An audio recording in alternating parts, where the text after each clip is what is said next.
मदान था, मोहान होकर तूने ही लगाई। अज्ञान से बड़ा कोई अंधकार नहीं। रात्रि के अंधकार में भटक जाओगे, कोई मिल जाएगा, टार्च दिखा देगा, रास्ता बता देगा। लेकिन अज्ञान के अंधेरे में जो भटक जाता है उसको कोई सद्गुरु जब मिलता है और ज्ञान की टार्च की रोशनी दिखाता है, तब जाकर के वो मंजिल को प्राप्त करता है, अन्यथा भटकता ही रहता है। भटकते भटकते न जाने कहां से, सब भटक ही रही है आत्माएं। पशु योनि में, पक्षी योनि में, क्रमकीट योनि में, 84 लक्ष्य योनि में भटकते भटकते मुश्किल से मनुष्य की योनि में जीवन मिला। और मनुष्य की योनि में आकर के भी कितने लोग पशुओं जैसे ही जी रहे, चिड़ियों जैसे जी रहे, कीड़े मकोड़ों जैसे जी रहे हैं। बस खाया पिया घाय के सोया पांव पसार, भोंदू कुछ जाने नहीं को हमको संसार। पशुओं जैसा भोगों को भोगते हैं, चिड़ियों जैसा बस अपने मोह में पड़े रहते हैं और कीड़े मकोड़ों जैसे रेंगते रहते हैं। ना उनको लोक का पता, न परलोक का पता, न ज्ञान का पता, न विज्ञान का पता, उनको न आत्म ज्ञान का पता, न ब्रह्म ज्ञान का पता। उनको दुनिया का कोई ज्ञान नहीं है। खाया पिया घाय के सोया पांव पसार, भोंदू कुछ जाने नहीं को हमको संसार। उनको कबीर साहब ने भोंदू कहा है।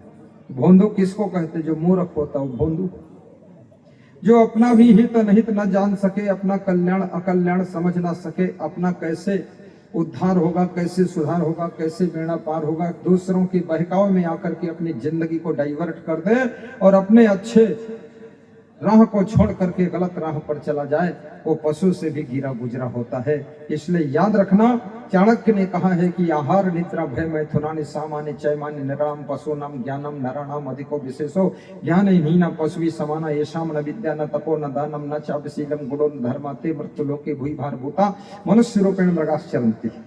लोग मुस्कुरा रहे हैं कि बीच में सांस तो ले लिया करो, धड़ धड़ धड़ धड़ बोलते ये धड़ धड़ धड़ धड़ इसलिए बोलता हूँ कि टाइम बर्बाद हो जाएगा, जल्दी निपटा दो इस लोग, फिर आगे को सुनो। चाणक्य कहते हैं कि जो केवल आहार लेता है, भोजन करता है, भयभीत रहता है, प्रजनन करता है, बच्चों को पैदा करता है, पालता है, पोसता है, सोता है, जागता है, डरता रहता है, ये तो पशु भी करते रहते हैं। अगर इतना ही किया तो पशुओं से ज्यादा क्या किया? फिर तो ऐसे हुआ, क्या कहे है बाप, क्या कार्य नुमाया कर गए, बीए किया, नौकर हुए, पेंशन मिली और मर गए, इतना ही कर गए। क्या कहे अहबाब, क्या कार्य नुमाया कर गए, बीए किया, नौकर हुए, पेंशन मिली और मर गए, इतना ही कर गए। इतना क्या किया है? तो पेट के लिए सब किया है।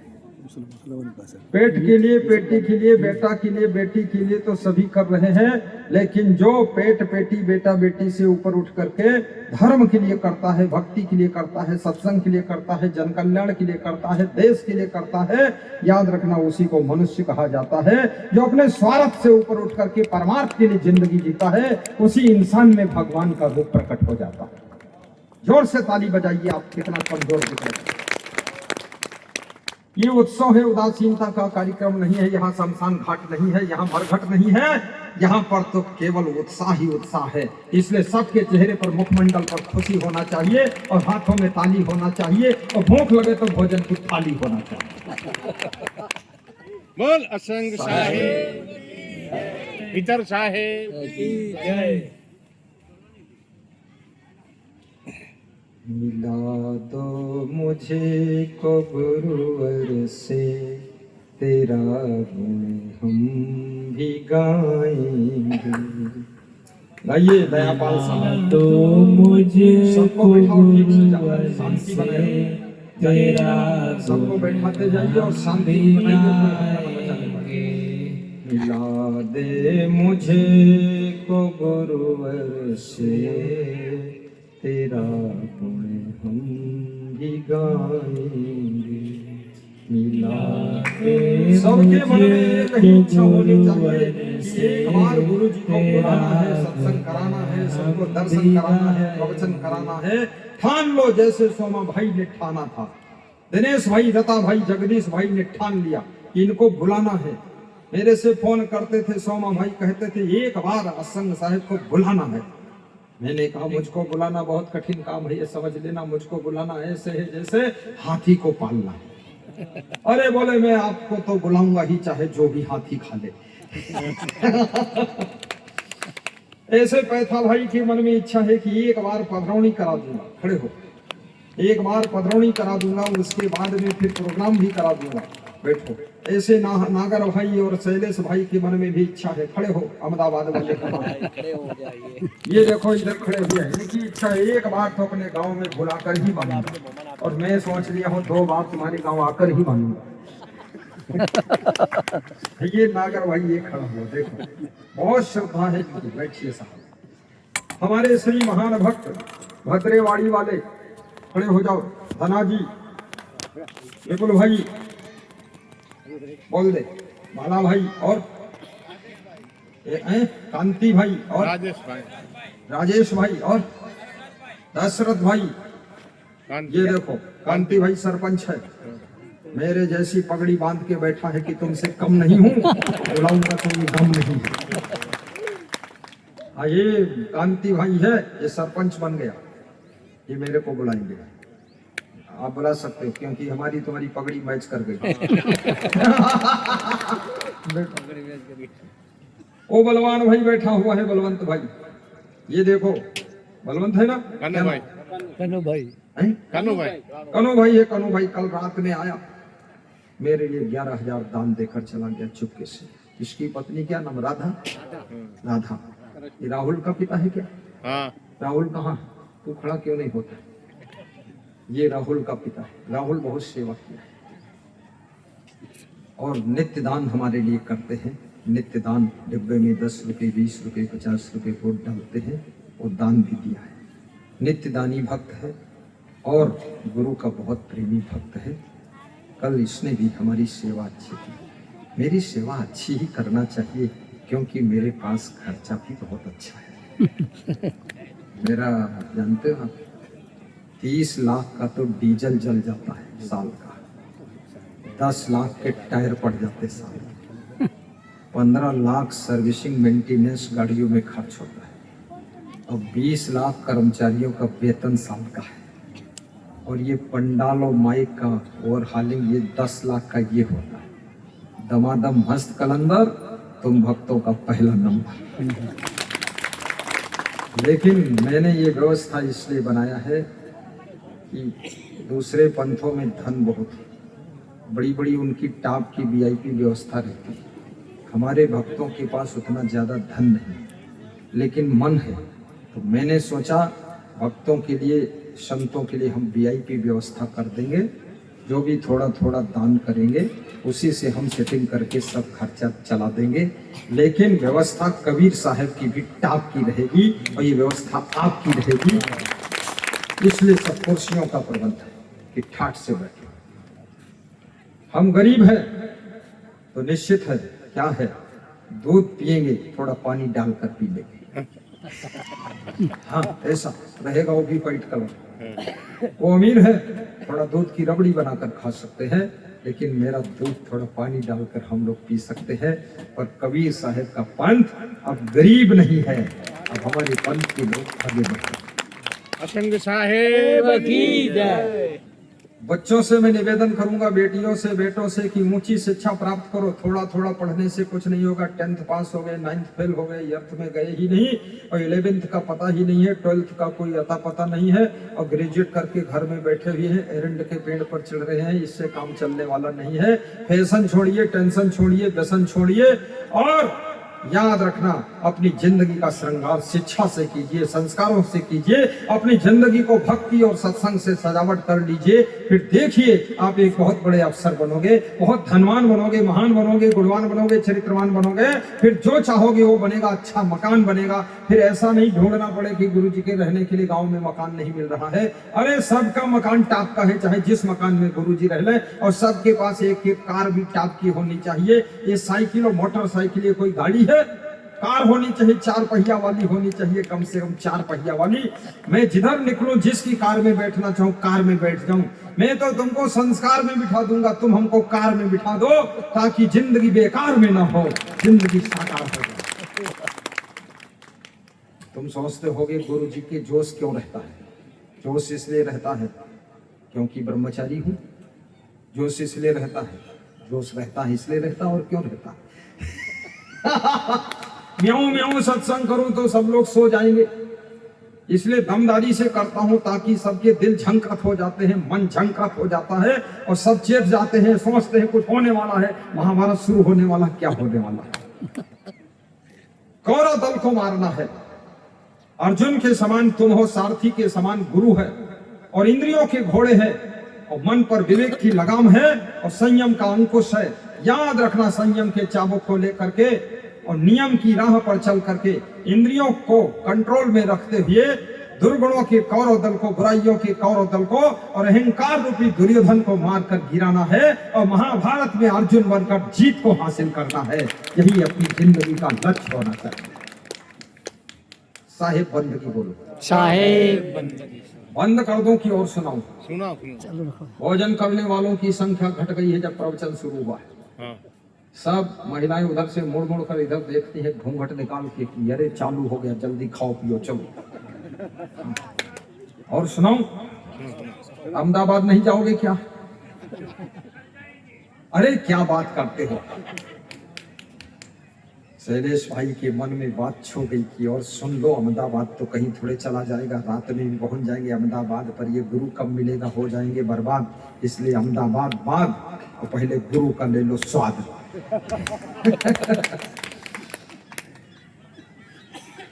लाड़ेत पंचवर्षाणि 10 वर्षाणि ताड़ेत प्राप्ते तो फोड़ से वर्षे पुत्रम मित्रम विवाचरित।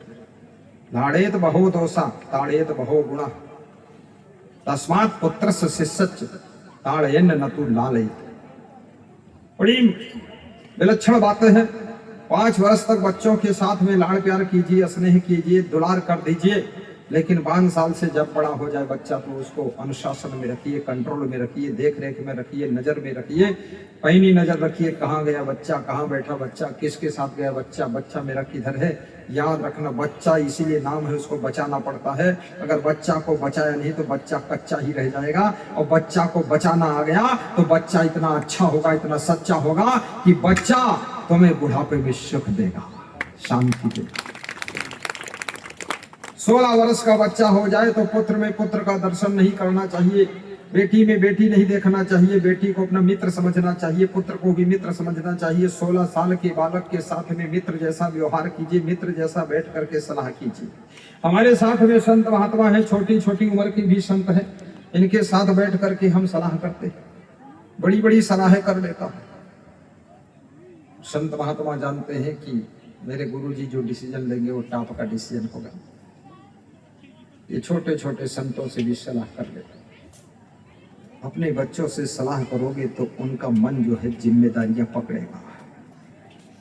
बच्चों के दिमाग पर थोड़ा लोड डालिए। ये मत सोचना कि बच्चे पढ़ रहे हैं इनको कुछ मत बताओ, कुछ नहीं बताओगे तो और कुछ करना शुरू कर देंगे। इनके दिमाग पर भी लोड डालिए, थोड़ा मैनेजमेंट दीजिए, थोड़ा रिस्पांसिबिलिटी दीजिए, थोड़ा इनकी जिम्मेदारियां बढ़ा दीजिए, तो बच्चे जब घर की व्यवस्थाओं को समझते हैं तो बच्चे खुश हो जाते हैं। बच्चे अपने माँ बाप की स्थिति को समझ जाते हैं, और जब माँ बाप की स्थिति को समझ जाते हैं तो बच्चे स्थिति और परिस्थिति को चेंज करने के लिए अपने जीवन की पूरी शक्ति को शिक्षा और संस्कार सत्संग में लगा देते हैं। हर विद्यार्थी को अगर सफल होना है, सुखी होना है, तो रोज प्रवचन थोड़ा सुनना चाहिए। कम से कम आधा घंटा सुन लो, 45 मिनट सुन लो, 1 घंटा सुन लो। और जिस गृहस्थ को सुखी होना है तो स्त्रियों को 2 घंटा सुनना चाहिए, पुरुषों को 1.5 घंटा सुनना चाहिए, बूढ़ों को 6 घंटा सुनना चाहिए। क्योंकि बूढ़ों का दिमाग बहुत ज्यादा खराब होता है, बूढ़ों को गुस्सा बहुत आती है, बूढ़ों को क्रोध बहुत आता है, बूढ़ों की सहनशीलता नहीं रह जाती है, और बूढ़े दिन भर चटपटा खाने चाहते हैं, रोज पकौड़ी खाना चाहते हैं, रोज समोसा खाना चाहते हैं, और समोसा ना मिले, जलेबी ना मिले, पूरे घर को जलेबी बना देना चाहते हैं। इसलिए बूढ़ों को सत्संग 6-6 घंटे सुनना चाहिए। बुढ़ापे में संतोष की बहुत बड़ी जरूरत है। बुढ़ापे में संतोष की बहुत बड़ी जरूरत है, क्योंकि संतोष के बिना सुख नहीं, और सुख के बिना शांति नहीं, और शांति के बिना जिंदगी बोझा बन जाती है। और जिसकी जिंदगी में शांति है उसकी जिंदगी ही पूजा बन जाती है, जिंदगी ही पूजा बन जाती है। नौजवानों को सत्संग से जरूर जुड़ना चाहिए, कि जवानी एक आंधी है, जवानी एक तूफान है, जवानी एक बहुत तेज हवा है, जवानी एक बाढ़ है, जवानी एक प्रचंड गर्मी है, जवानी एक प्रचंड सूरज का उदय होना है। और जवानी का भटका हुआ आदमी बुढ़ापे तक राह नहीं पाता है, और जवानी का भूला हुआ आदमी मृत्यु तक रास्ता को नहीं पाता है। इसलिए जवानी में सत्संग मिल जाए तो याद रखना, तुम राम बन सकते हो, कृष्ण बन सकते हो, कबीर बन सकते हो, ध्रुव बन सकते हो, प्रहलाद बन सकते हो, मीरा बन सकती, सेवरी बन सकती। फिर जवानी मिल गई सती सावित्री बन सकती हो। और तुम जवानी में अगर सत्संग मिल गया तो याद रखना, सत्संग तुमको महान बना देगा, पूजनी बना देगा, वंदनी बना देगा। सत्संग में मन भी लगना चाहिए। सत्संग मिल गया लेकिन सत्संग में मन नहीं लग रहा तो जवानी में कुछ भी होने वाला नहीं। सत्संग में मन लगना चाहिए, और मन तुम्हारा तुम्हारे पास में है। मन जहां लगाओगे वहीं लग जाएगा, जहां नहीं लगाओगे वहां नहीं लगेगा। मन के मालिक तुम हो, मन तुम्हारा मालिक नहीं है। तुम मन के मालिक हो। अपने मन को अच्छी चीज में लगाओ, उन्नति में लगाओ, शांति में लगाओ, पढ़ने में लगाओ, सत्संग में लगाओ, भक्ति में लगाओ, बिजनेस में लगाओ, विकास में लगाओ। अपने घर को सुख देने के लिए मन को लगाओ। धनहीन भी मत बनो। धनहीन, बुद्धिहीन और गुणहीन व्यक्ति की कोई वक़्त नहीं रहती है, कीमत नहीं रहती है। और धनवान बनो, गुणवान बनो। कल मैं भजन गा रहा था कि धनवान बनो, गुणवान बनो, गुरुदेव तुम्हारी जय जय हो। चरित्रवान बनो, बुद्धिमान बनो, गुरुदेव तुम्हारी जय जय हो। और आपके पास में जितनी बुद्धि है, ये मत सोचना दूसरों के पास में बहुत ज्यादा बुद्धि है। बुद्धि तुम्हारे पास भी बहुत ज्यादा है। तुम्हारी अधिक से अधिक बुद्धि तो चिंता में खर्च हो जाती है, दुख में खर्च हो जाती है।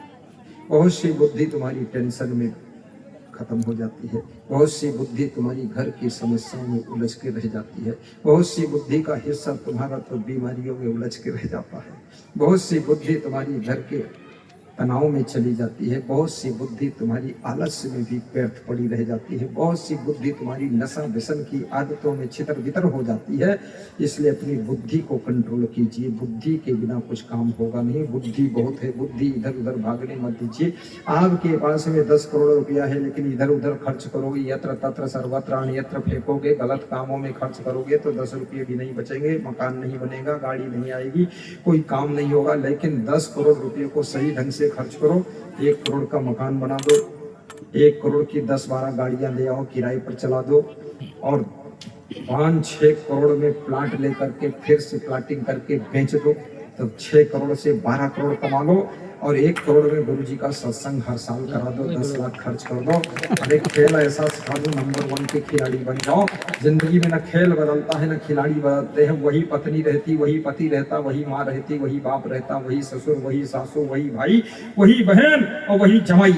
लेकिन खेलने का तरीका बदलना पड़ता है, खेलने का मेथड बदलना पड़ता है, करने का तरीका बदल देना पड़ता है। जिन्होंने खेलने का तरीका बदल दिया वही खिलाड़ी और उसी खेल में वो फर्स्ट पास हो जाते हैं। जिन्होंने खेलने का तरीका नहीं बदला वह हर खेल में फेल हो जाते हैं, हर खेल में फेल।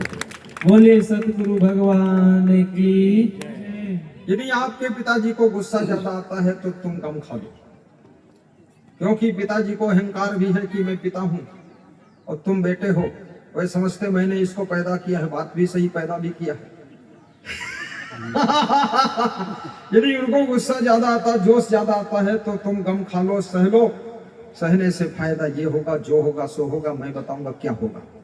फायदा ये होगा, तुम्हारा पिता एक काम करता है, तुम्हारी माता एक काम करती है, तुम्हारे सास ससुर एक काम करते हैं, वो काम कोई नहीं कर सकता। वे घर बचाते हैं, द्वार बचाते हैं, द्वारपाल की ड्यूटी करते हैं, सामान की रक्षा करते हैं, घर की रक्षा करते हैं, घर की फिक्र करते हैं, और 1 रुपया वेतन नहीं लेते हैं।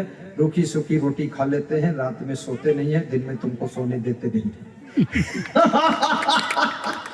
ऐसे माता पिता फ्री में, सास ससुर फ्री में, केवल उनको एक ही वेतन देना है, सुबह उठकर उनके पैर छू लो, शाम को पैर छू लो और कह दो बुद्धि हमारे पास नहीं है, पिताजी दया रखना जरा। कितने बुद्धिमान हो, अगर बाप से कह दिया मैं आई एम ब्रिलियंट तो बाप गुस्सा हो जाएगा। बाप से कह दो सब आपका सहारा है, अपने पास दिमाग उतना नहीं, पिताजी कृपा बढ़ाए रखना, तो पिताजी इतनी चिंता करेगा, माँ इतनी फिक्र करेगी, सासू इतनी फिक्र करेगी। बस इतना ही कहना कि मेरे पास बुद्धि कम है और पैर छू लो उनके और नमस्कार कर लो, क्षमा मांग लो कि गलती हो जाती माफ कर देना। बस इसी से तुम्हारे पिताजी खुश रहेंगे, ठंडे हो जाएंगे, आइसक्रीम बन जाएंगे, कुल्फी बन जाएंगे, तुम शांति से रहो, रात भर खांसते रहेंगे, घर बचाते रहेंगे, तुम सोते रहोगे, घर बचाते रहेंगे।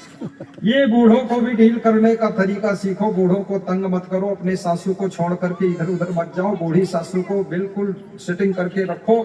सासुएं बहुत काम की होती, हमारे साथ में देखते हो ना कितने लोगों को मैं काट कूट के रखा हूँ।